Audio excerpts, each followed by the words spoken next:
Welcome back to Get Down to Business, the show about small business, jobs, and entrepreneurship. Today, I have the privilege of speaking with a dear friend, Rabbi Aaron Melman. He is a dedicated member of the Illinois National Guard. Rabbi Melman's commitment to serving his community and country extends beyond his rabbinic duties, because ultimately, guardsmen first and foremost. And I just want to start by sharing a 15-second story. Aaron and I have been connected for a bunch of years, me in Skokie and Aaron up in Northbrook. And the amazing thing is the first time we actually were able to give each other a hug was, believe it or not, in Iraq. That's the joys of service. So Aaron Melman, welcome to the program. Thank you. It's so nice to be with you, Shalom, and really honored to be here. And I think about that moment when we first embraced and saw you get off the helicopter or the airplane, I guess it was, and being in a place where I was a little bit unfamiliar, and having at least a friendly voice was really great. Absolutely amazing to have. Two folks from the Chicagoland area meeting up halfway across the world. So again, chatting with Chaplain, Rabbi, Captain Aaron Melman. Aaron, what motivated you initially to join the Illinois National Guard? It's a pretty amazing story. And at what age, if you don't mind sharing with our listeners, what age did you join? That's a great question. So I was the very young age of 47 when I raised my hand and took the oath, commissioning as an officer in the Army. And to be honest with you, serving in a chaplain rabbinic capacity in the Army is something I had always wanted to do. My dad served in the United States Army Reserves during the Vietnam era. I'm thankful he never had to go to Vietnam. He certainly would have.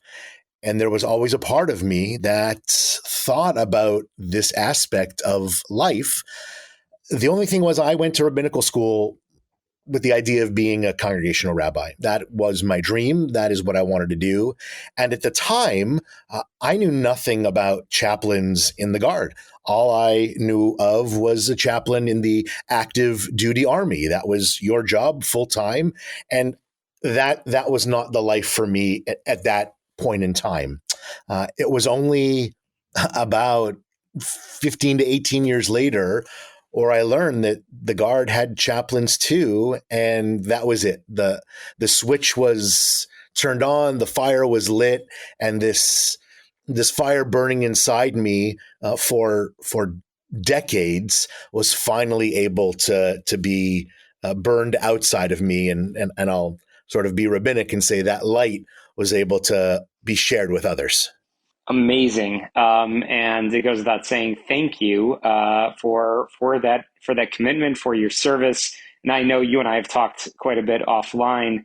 I know how much you enjoy it, and certainly the impact that you have on your soldiers is pretty amazing. So do you mind describing a typical drill weekend or training period with the Illinois National Guard? Obviously, you've spent quite a bit of time, as you just said, certainly joining the Army. You went through the same training as everybody else, and certainly you have deployed into Iraq, as we just talked about a moment ago. But on the average weekend in Illinois, what does that look like?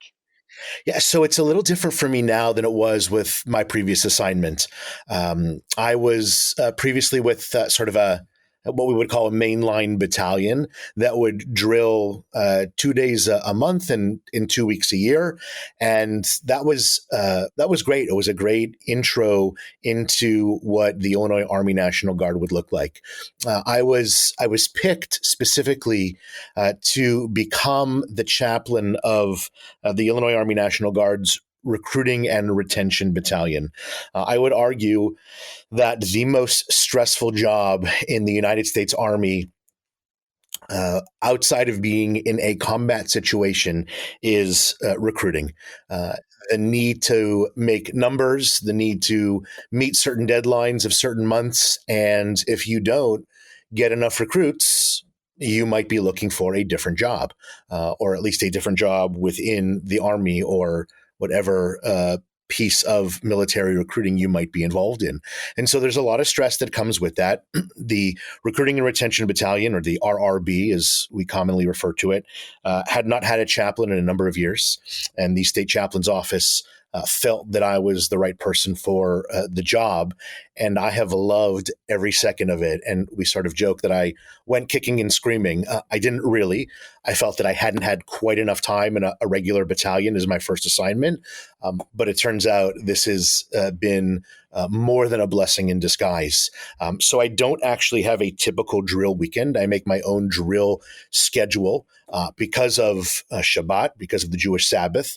I don't typically drill with a unit on Saturdays, as I don't travel with the exception of emergencies. And so I've been fortunate enough to create my own drill schedule, typically one weekday, I should say, of the month and one Sunday of the month. And sometimes it's more. And that allows me to get to a number of our recruiting companies across the state. And we're going to dive into that role as a rabbi, as a chaplain. But just very, very briefly before we cut to break, how's your experience serving in the Army, in the National Guard, shaped your perspective on leadership and service? It has allowed me to grow in ways that I could not have possibly understood prior to serving. It has given me an opportunity to be present for people in a very unique way. And it's given me, I would say, a lot of spiritual sustenance. It's amazing because you joined in your 40s, and I can relate as well, joining not quite at that age, but at a moment when you think you've done all your learning and all your growing, there's always more. Be all you can be is what we say. A quick break, and then we're going to continue our conversation with Chaplain Aaron Melman. Don't touch that dial.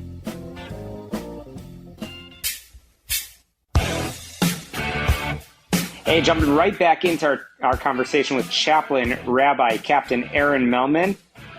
Chaplain Melman was just sharing with us a little bit about his experience serving with the Recruiting and Retention Battalion within the Illinois National Guard.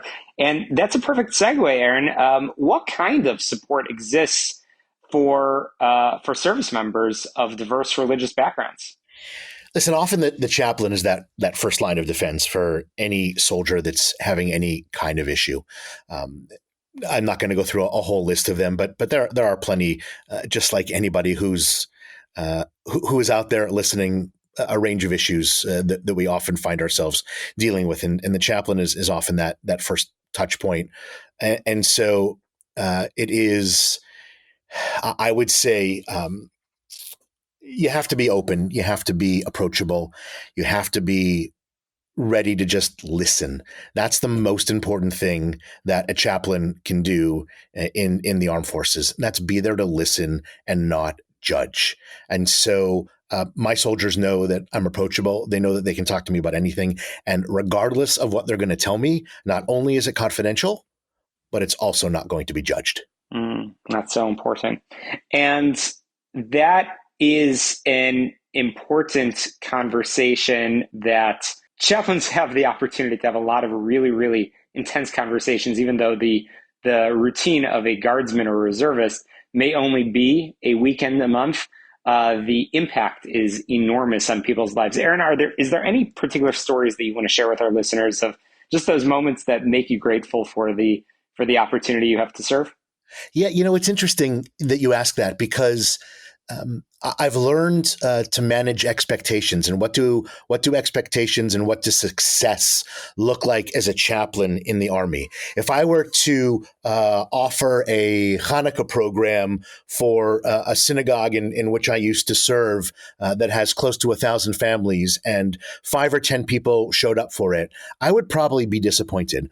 But when I was in Iraq, or I should say, when I was in Iraq, deployed specifically for the holiday of Hanukkah and some time around then, a few years ago, when you have 5 or 10 people coming to celebrate their Judaism in the middle of a desert while away from their families, lighting candles, eating jelly donuts, eating latkes that I fried myself on a bought frying pan and a stove, it means everything to these soldiers, and it brings out their Judaism, at least for the Jewish soldiers. And I find that no matter what religious preference somebody might be in, any kind of religious, and I put that in quotes, setting, people just feel differently, I think, when they are in uniform, serving, whether it's home or abroad, and the chaplain is able to offer some type of service to them. The other example I would give is sort of a non-denominational service that I'll offer when I visit